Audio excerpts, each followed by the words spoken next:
What's good, YouTube? It's your boy, Blue Blood Sports TV, and I'm back at y'all with another one. Absolutely pathetic. This is absolutely pathetic. I'm going to say it for a third time. This is absolutely pathetic. On behalf of Gervonta Tank Davis, who is a former beloved boxer, because any real man and any real boxing fan don't respect the ground he walk on, don't respect his morals and anything he stands for. He's not a child. He's a 30-year-old grown man with multiple children. Gervonta Tank Davis has continuously have a pattern and a track record of allegedly, I'm going to say alleged, having allegations against him with women. And now Gervonta Tank Davis breaks his silence through his team. And I'm not going to say mentors, because real mentors would guide you down the path of prosperity. They're not going to continuously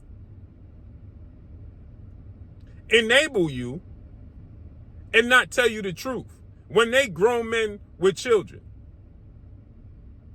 They ain't going to coddle you and act like you ain't do nothing wrong.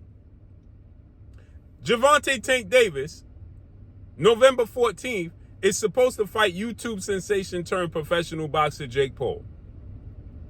He's supposed to get a guaranteed purse of $40 million.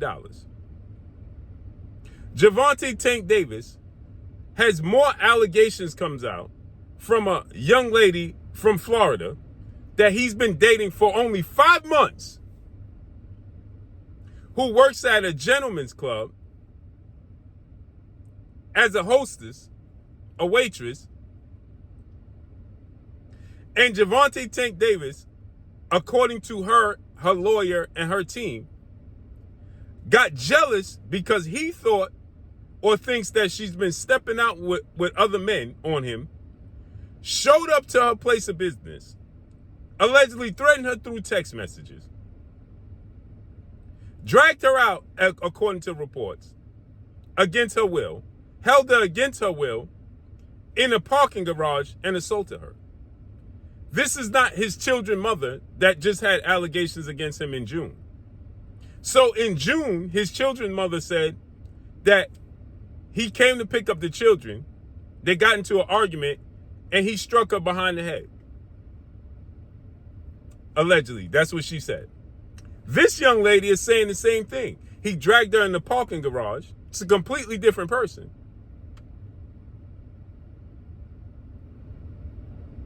Just 4 months later, is saying that he took her in the parking garage and struck her behind the head. After we saw a video of him dragging his children's mother, the first children's mother, off the basketball court in front of hundreds of thousands of people. On video. Grabbing her up, yoking her up, getting physical with her. At a basketball game in public. So what would he do behind closed doors? Now, his team, so now Netflix decides they don't want to be a part of this dude. They ain't interested in being a part of this dude because they don't want that stain. You got women boxers on this card that Jake Paul and MVP Promotions promotes women boxers on this card. They standing against it. Jake Paul takes a stand after they do investigation and they cancel the fight. Yet Gervonta Tank Davis comes out on social media yesterday and talks about the passing of Victor Conte, the founder of Snack and Balco, and saying how it's a good day for a sport of boxing. With all these allegations surrounding him, he mentions nothing of that. Then he's talking about happy birthday to one of his friends. as if he's not losing a $40 million bag. If you innocent, why didn't you address this? Now through Gervonta Tank Davis, going through his team, Kenny Ellis and Calvin Ford.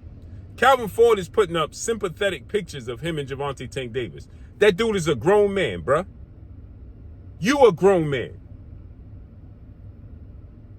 If you know this grown man is out here getting physical with women, why you up here putting out sympathetic pictures with Gervonta Tank Davis? As if you gotta coddle him.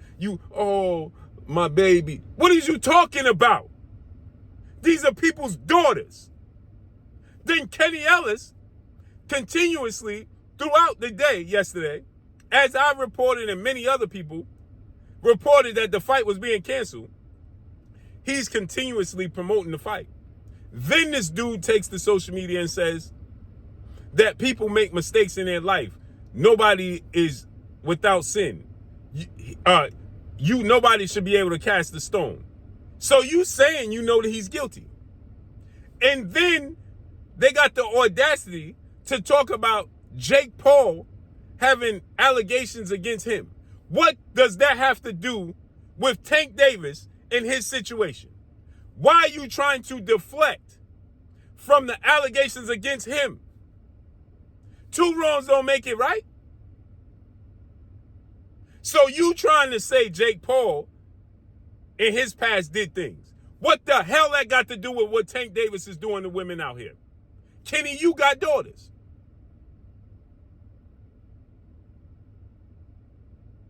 And then Netflix had said that they putting out a statement. Netflix called MVP Promotion, let them know they're not moving forward with this fight because they don't want this. MVP Promotions did their investigation on this whole situation in Florida again. And the suit that he's being sued. And Kenny talking about Netflix didn't pull it. Jake Paul got scared. These are the kind of men that Tank Davis has around him. This is why he behaves the way he behaves. This is why he behaves the way he behaves. And somebody tell Coach Kenny, I would love to have him on the show today.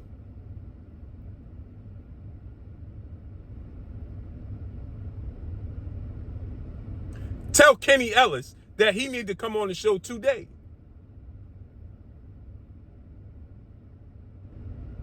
Because I want to understand what kind of man thinks it's okay for anybody to put their hands on a woman. Especially a professional combat athlete. When you have daughters. I want that to be explained. Then he's saying, no, Jake Paul was just scared. You can see that he was scared from the face-off. Jake Paul pulled out the fight. He looked for a way out. No, he ain't looked for no way out. And I tagged Coach Kenny. And I messaged Coach Kenny about this. Tank Davis ain't looked for no, Jake Paul ain't looked for no way out. Tank Davis gave him a way out. Then he talking about, oh, Jake Paul couldn't make the weight. They got a contractual weight on 195. Jake Paul couldn't make the weight. He's 2 weeks away. I bet if he get on the scale today, he'll be overweight. Well, if he got on the scale today, of course he would be overweight, Kenny. Just like all fighters 2 weeks out before the fight is still overweight. See, when you talk to people that actually knows what goes on, they sound very, very ignorant. He talking about if Jake Paul got on the scale today, he would be overweight. Why would he be on weight? They have a 10-day wait and a 30-day wait that you have to check in to be at a specific weight away from the actual goal. Nobody's on weight 2 weeks before the fight, Kenny. Now, you have some people that might be, that's small people. Typically, 95% of the boxers 2 weeks before the fight ain't at the weight. So what are you talking about? Why would Jake Paul step on the scale today and be 195 pounds or below? He has 2 more weeks to cut weight. That in itself just sounds ignorant. You trying to deflect and you trying to cover up and justify this situation. Talking about Jake Paul was just scared. No, he wasn't just scared. Tank Davis is the one that asked for 12-ounce gloves because he was scared. And Calvin admitted that. When Jake said, I asked for 10-ounce gloves, Tank sat there and lied and said, I didn't ask for 12-ounce gloves. And then turned around and behind closed doors and told Calvin, yeah, he did ask for 12-ounce gloves. And then Calvin admitted that Tank asked for 12-ounce gloves for his safety. Because Jake Paul's a big dude. Jake Paul said we could sign that dude 10-ounce gloves right now. So where did he lie at? And why would Jake Paul forfeit his own money? Make it make sense. He stands to make at least $60 million in 2 weeks. He got a partnership and a deal with Netflix that he don't want to breach. Why would he stand and look for a way out? No, if these allegations never happened, there is no way out. If Tank Davis wasn't accused of what he's accused of, Jake Paul don't got no way out. So what are you talking about? Disgusting, man. And these are the people that's supposed to be mentors around him. This is why he behaves in the manner he behaves. And Kenny Ellis, the line is open for you to jump on the show. That's all I got for y'all. Follow me on Instagram at Blue Blood Sports TV, all one word. It's your boy Blue signing off. I'm gone. Peace.